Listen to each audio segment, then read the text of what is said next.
نحمده ونستعينه ونصلي على رسوله الكريم اما بعد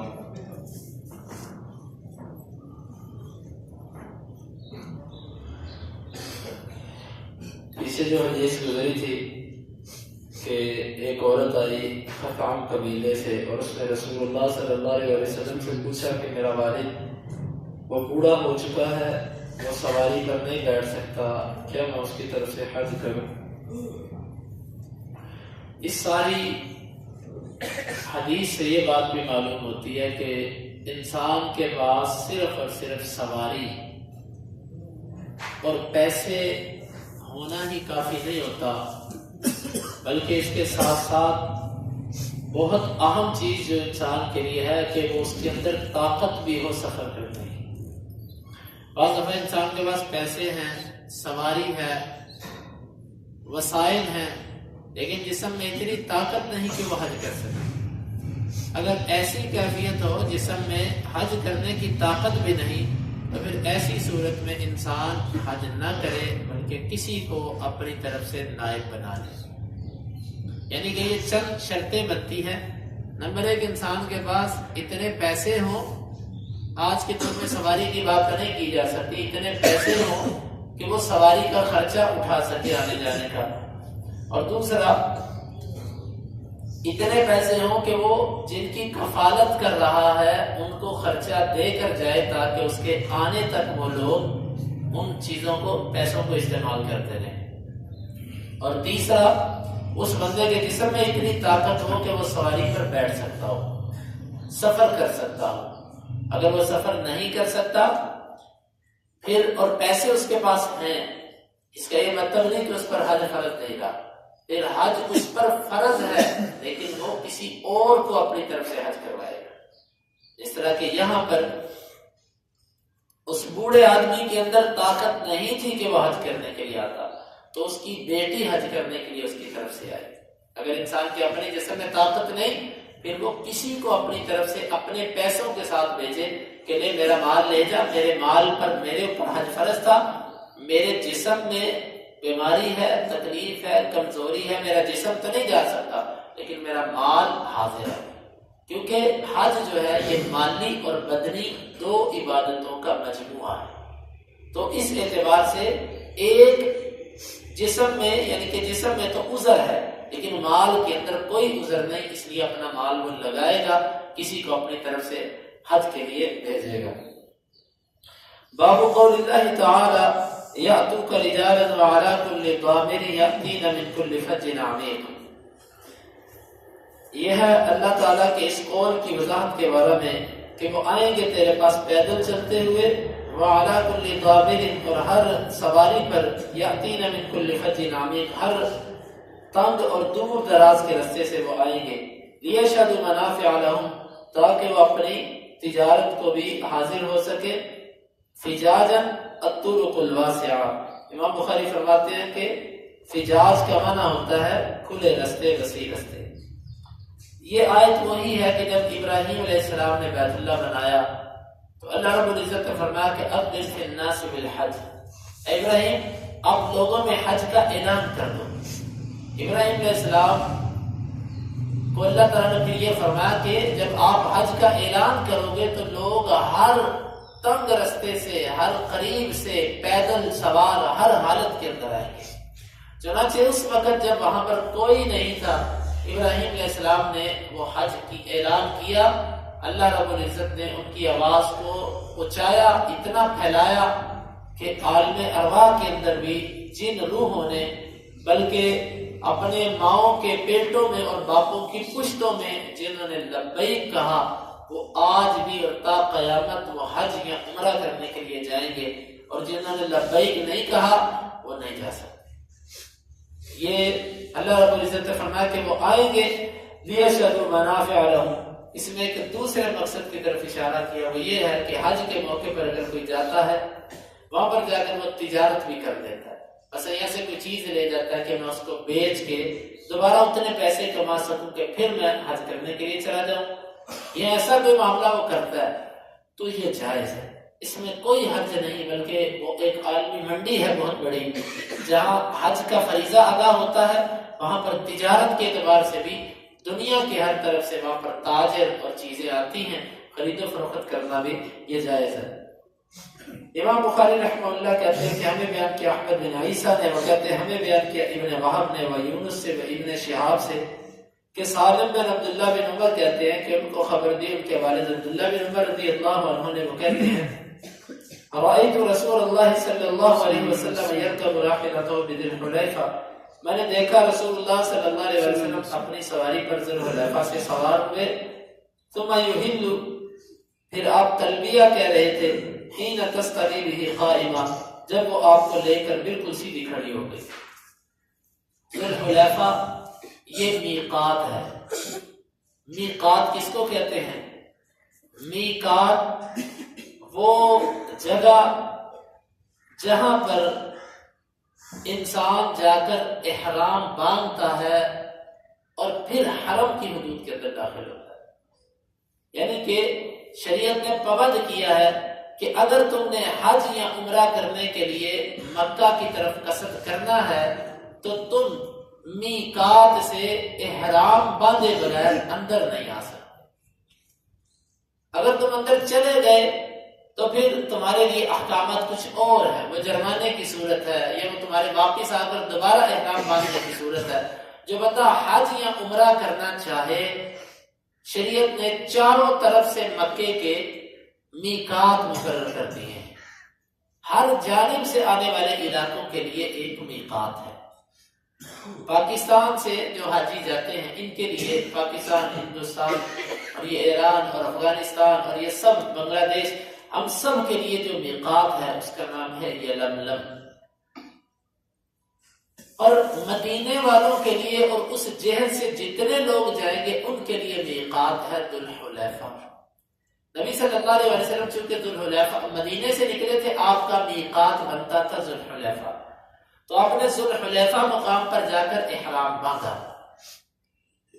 اب میقات پر احرام باندھنا چاہیے، لیکن جب ایسی صورت ہو کہ میقات پر رکنے کی کوئی صورت نہ بنتی ہو، پھر اس صورت میں میقات سے پہلے بھی احرام باندھا جا سکتا ہے۔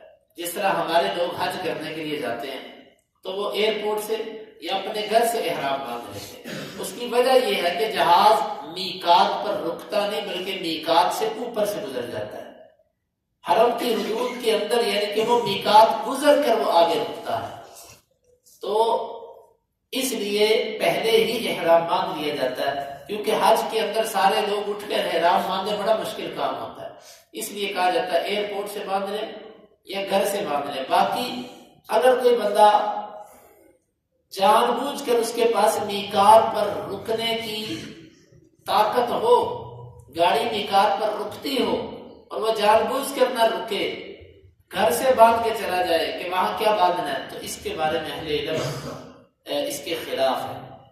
اس کی دلیل وہ انس امام مالک رحمہ اللہ کا قول ہے، اور بھی کہ امام مالک رحمہ اللہ سے کسی بندے نے کہا کہ میں مسجد نبوی سے احرام باندھنا چاہتا ہوں۔ امام مالک رحمہ اللہ نے فرمایا کہ تو ذو الحلیفہ مقام سے باندھ، یہ مدینہ اور ذو الحلیفہ چند میلوں کا فاصلہ ہے، 3-4 میل بنتے ہیں۔ اس شخص نے کہا کہ یہ چند میل تو ہیں، میں نبی کی مسجد سے احرام باندھتا ہوں جو ببرکت ہے، چند میلوں کا فاصلے سے کیا فرق پڑے؟ امام مالک رحمہ اللہ نے فرمایا میں ڈرتا ہوں تیرے پر فتنے سے ڈرتا ہوں۔ اس نے کہا کون سا فتنہ؟ انہوں نے کہا سنت کی خلاف ورزی کا۔ فَلْيَحْذَرِ الَّذِينَ يُخَالِفُونَ عَنْ أَمْرِهِ أَن تُصِيبَهُمْ فِتْنَةٌ أَوْ يُصِيبَهُمْ عَذَابٌ أَلِيمٌ۔ تو نبی کی سنت کی خلاف ورزی کرے گا تو فتنے میں مبتلا ہو جائے گا۔ آپ اندازہ کیجئے کہ سلف کے ہاں نبی صلی اللہ علیہ وسلم کی سنت کی اتباع کتنی اہم تھی۔ ایک بندہ زیادہ عمل کرنا چاہتا ہے، اس کے عمل کو وہ کہہ رہے ہیں تو فتنے میں واقع ہو جائے گا۔ ایک بندہ سنت کے مطابق عمل کر رہا ہے، اس کو وہ کہہ رہے ہیں تیرا عمل ٹھیک ہے۔ اس لیے انسان کو زیادہ کے پیچھے نہیں بھاگنا چاہیے اور اپنی بنائی ہوئی عبادت کے پیچھے نہیں چلنا چاہیے۔ رسول اللہ صلی اللہ علیہ وسلم کا جو سنت طریقہ اسی پر لازم رہنا چاہیے۔ تو نبی صلی اللہ علیہ وسلم نے وہاں سے جا کر تلبیہ کہا۔ تلبیہ یہ ہوتا ہے آپ حج کرنا چاہتے ہیں یا عمرہ کرنا چاہتے ہیں، آپ جو بھی کرنا چاہتے ہیں، آپ اس کی نیت کو بآواز بلند مسنون الفاظ میں ظاہر کریں گے۔ صرف ایک عمل ہے حج، جس میں نیت کو ظاہر کیا جاتا ہے، بآواز بلند نیت کی جاتی ہے اور الفاظ میں اس نیت کو ادا کیا جاتا ہے۔ باقی جتنے اعمال ہیں ان میں سے کسی عمل کی نیت لفظوں میں نہیں ہے۔ اس کی ایک بہت بڑی دلیل یہ ہے، آپ اندازہ کریں کہ شریعت نے یہاں پر ہمیں لفظ بھی دیے ہیں، لبیک اللہم عمرۃ یا لبیک اللہم حجن یا اللہم حجن۔ شریعت نے لفظ دیے ہیں، جہاں پر نیت کے الفاظ زبان سے ادا کرنے ہیں وہاں پر شریعت نے ہمیں لفظ بتلائے، اور جہاں پر شریعت نے نہیں بتلائے اس کا مطلب ہے وہ دل کا ارادہ ہے۔ اسی لیے لوگوں نے وہ نیتیں پنجابی، پشتو، اردو، انگریزی اپنی اپنی زبانوں میں بنا رکھی۔ کوئی حج کی نیت کر کے دکھائے نا اردو میں، کوئی حج کی نیت کرے پنجابی میں، کیوں؟ یہاں پر شریعت نے لفظ مقرر کیے ہیں کہ یہ نیت کے لفظ ہے، اور نماز سے پہلے شریعت نے نہیں بتلایا لفظ، کیوں؟ نیت دل کے ارادے کا نام ہوتا ہے۔ زبان سے اظہار، بعض لوگ کہتے ہیں ٹھیک ہے نیت دل کے ارادے کا نام ہے، لیکن زبان سے اظہار ہو جائے مزید پختگی ہو جاتی ہے، نہیں، یہ سنت کے خلاف ورزی۔ جو کام رسول اللہ صلی اللہ علیہ وسلم نے نہیں کیا، صحابہ کرام نے نہیں کیا، اس کام کے کرنے میں خیر نہیں ہے۔ صرف ایک حج ہے، وہاں پر شریعت نے لفظ دیے کہ یہ لفظ ہے۔ اس کے علاوہ جتنے اعمال ہیں، زکوٰۃ دینے سے پہلے آپ کہتے ہیں زکوٰۃ 1 سال بعد اتنے مال میں سے اتنے فیصد اللہ کی رضا کی خاطر فلاں فلاں کو قبول ہو، کبھی کہتے ہیں زکوٰۃ دیتے وقت؟ وہ بھی تو ایک عبادت ہے۔ یا اسی طرح اور کوئی نیکی کرتے وقت مسجد کی طرف آ رہے ہیں، یہ بھی ایک نیکی ہے۔ کبھی گھر سے نکلتے وقت کہا ہو طرف مسجد، اتنے قدم، فلانی مسجد، فلاں نماز کا وقت، ایسے کبھی کہا ہے؟ صرف نماز کے لیے ایسے کیوں کہتے ہیں کہ فلانی نماز اتنی رکعت فلانے امام کے پیچھے؟ اس لیے یہ بدعت ہے، اہل علم نے اس کو بدعت قرار دیا۔ نہ یہ الفاظ کہنا، نہ زبان سے اس کو حرکت دینا، نہ آواز بلند اور نہ آہستہ۔ جہاں پر نیت آتی ہے شریعت نے وہاں پر ہمیں لفظ دے دیے کہ یہ لفظ ہے، ان لفظوں سے نیت کرو۔ جہاں نہیں دیے اس کا مطلب ہے کہ دل کے ارادے کو ہی نیت کہا جاتا ہے۔ تو نبی صلی اللہ علیہ وسلم نے تلبیہ کہا جس وقت آپ اپنی سواری پر بیٹھے، جب میقات پر بندہ پہنچے گا، احرام باندھے گا، اس وقت وہ ساتھ ساتھ تلبیہ بھی کہنا شروع کر دے گا۔ یہ حج کا طریقہ ہے۔ امام بخاری رحمہ اللہ نے یہاں پر ایک اور مقصد بھی رکھا ہے، وہ یہ ہے کہ اہل علم کا اختلاف ہے کہ پیدل حج افضل ہے کہ سواری پر۔ بعض لوگ کہتے ہیں نہیں پیدل افضل ہے۔ اچھا بھی پیدل افضل کیوں ہے؟ کیونکہ قرآن مجید کے اندر اللہ تعالیٰ نے پیدل کا پہلے ذکر کیا اور سواری والے کا بعد میں ذکر کیا۔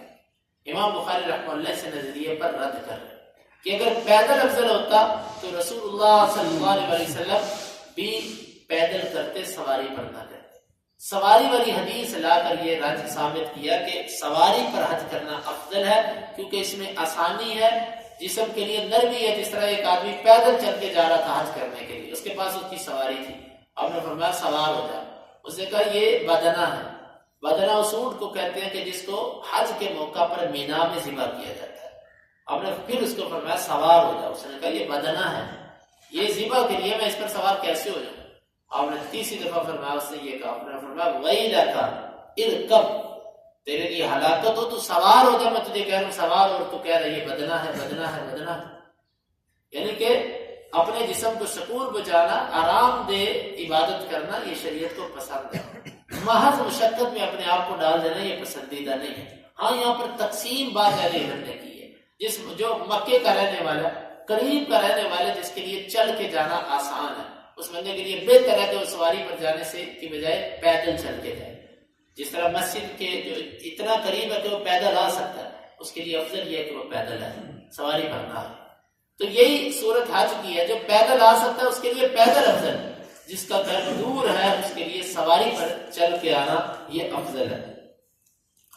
اور امام بخاری رحمہ اللہ فرماتے ہیں کہ ہمیں بیان کیا ابراہیم بن موسیٰ نے، وہ کہتے ہیں ہمیں خبر دی ولید نے، وہ کہتے ہیں ہمیں بیان کیا اوزاعی نے، انہوں نے سنا عطا کو، وہ بیان کرتے ہیں عبداللہ جابر بن عبداللہ رضی اللہ عنہ سے، ان احلال رسول اللہ صلی اللہ علیہ وسلم من ذی الحلیفہ، اللہ کے رسول نے جو احرام باندھا تھا وہ ذی الحلیفہ سے باندھا تھا، حین استوت به راحلته، جب آپ کی سواری بالکل سیدھی ہو گئی، تیار ہو گئی۔